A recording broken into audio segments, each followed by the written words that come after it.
Hello everyone, welcome back to PM Academy. Today's topic is Lifelines of National Economy.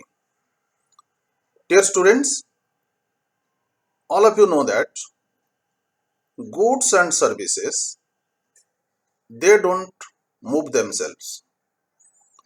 Goods and services from demand supply to local supply, they needs the help of machineries, transportations, assistant of the manpowers for the movement. Generally, goods and services, they cannot move of their own.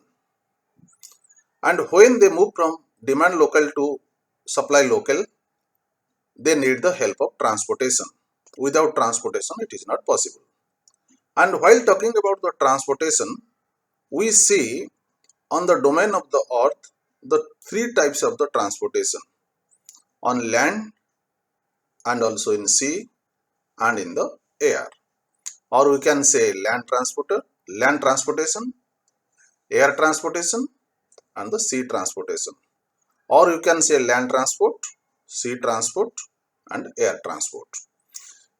Dear students, if you see the transportation by air, by land, by sea, it has become very faster.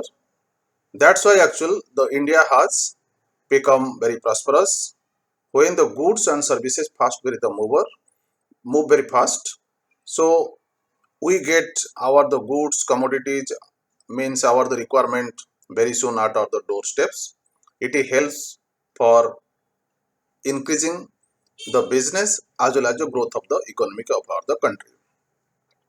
So far the topic is concerned like the lifelines of the national economy.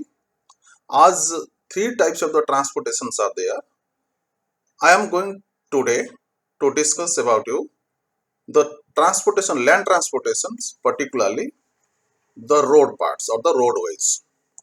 Dear students, so far the road is concerned, India has one of the largest road network in the world, aggregating around or aggregating to 54.7 kilometers.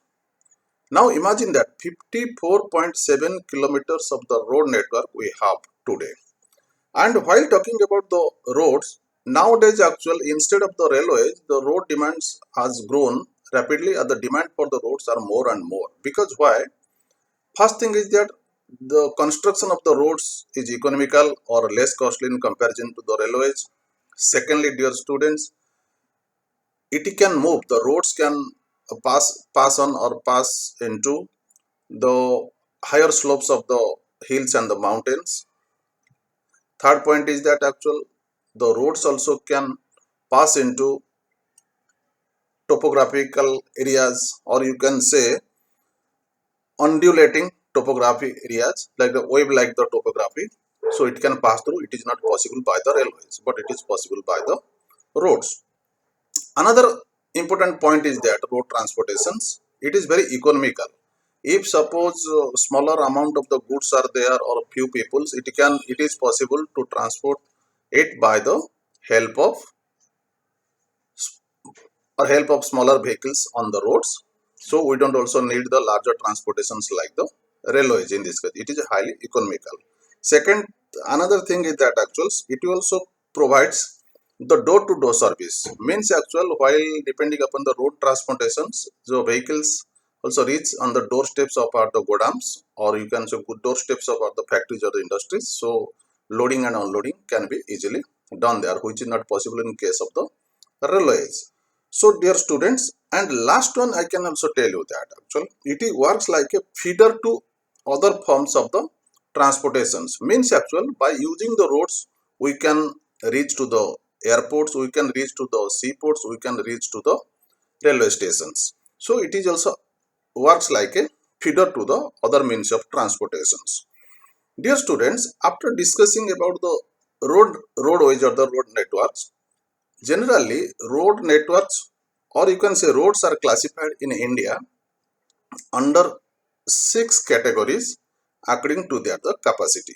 The first one is golden quadrilateral super highways. Means this the Golden Quadrilateral Super Highways initiative was taken when the Atal Bihari Vajpayee was the Prime Minister in all the country, and it was a major interventions in the roadways, you can say. And this the name was also given because it starts from the Delhi to Calcutta to Chennai to Mumbai to Delhi. In this way, it is connected all parts of the India. All the major cities were connected by the road networks, and it has the 6 lanes, so 3 lanes each. So in this way, the roads were all the major cities Mumbai, Delhi, Calcutta, Madras were connected by the roadways. And besides actual, we have also the north-south corridor starting from Kashmir to Kanyakumari, and east-west corridor starting from Silchar in Assam to Porbandar in the Gujarat. And these roads are maintained by the NHI, National Highway Authority of India. And its objective is that actual when that a faster movement of the goods and transportations or movement is there, so it can reduce the time traveling from the one metro to the other metros, and also faster growth of the economy, faster movement of the transportations, and better economic development of the country. So that is the main objective. Then second category of the road network is the national highways. National highways links extreme parts of the country. It is managed by the CPWD department, Central Public Works Department, and lot of national highways are maintained by it. Means it is development of national highways, maintenance of the national highways done by the CPWD department. And one best example is the Shershah Suri Marg, which is the national highway number 1 that is linking from the Delhi to Amritsar. Similarly, so many national highways we have nowadays, it is connecting to east to west and north to south.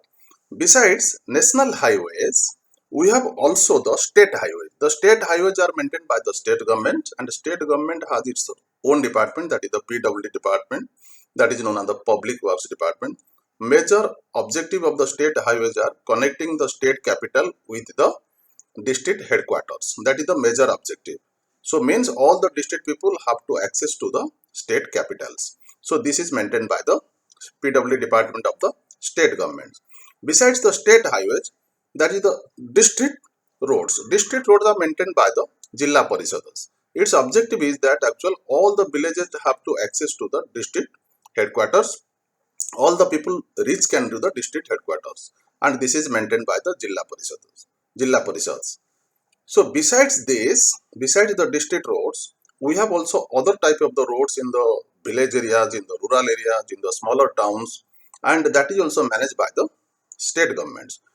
And also some of the best examples I can give you, it is also finance is provided by the central government. Best example is the Pradhan Mantri Sadak Yojana.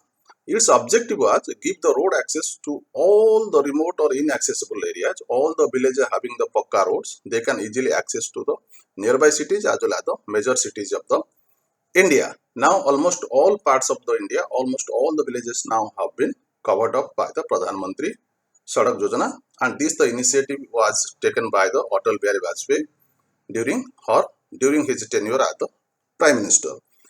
Besides this, another roads are there, that is the border roads. Border roads are maintained by the border roads organization. It was created in, or it was established in the 1960.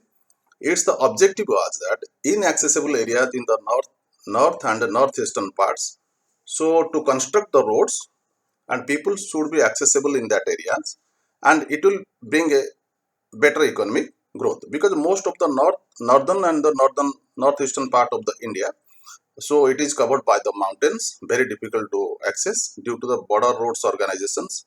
So it has become possible to construct the roads, and people have access in these areas, and also economic growth has taken place. Besides this, also generally we can also divide the roads in the two ways, but the metallic and the unmetallic. Metallic roads means construction by the construction of roads by the concrete, by the cement, or you can say by the bitumens. And unmetallic roads you can say by the means it is not also, it is unusable. We cannot also use these the roads during the rainy seasons. So in this way, The transport systems, particularly the road transport or the roadways, have been defined in the book, dear students. It is specifically for the CBSE-10 students. It has been the mentioned, and even if those are the appearing the civil services, also they can take the lot of benefits so far the GS part is concerned. Before concluding today's lecture, dear students, so I request you to like my the lectures, to like my channels, and to subscribe if you are the first viewers. If, dear students, if you press the bell icon, you can get the first notification. Once again, my the request to you to subscribe if you are the first viewers. Thank you today. Thank you very much.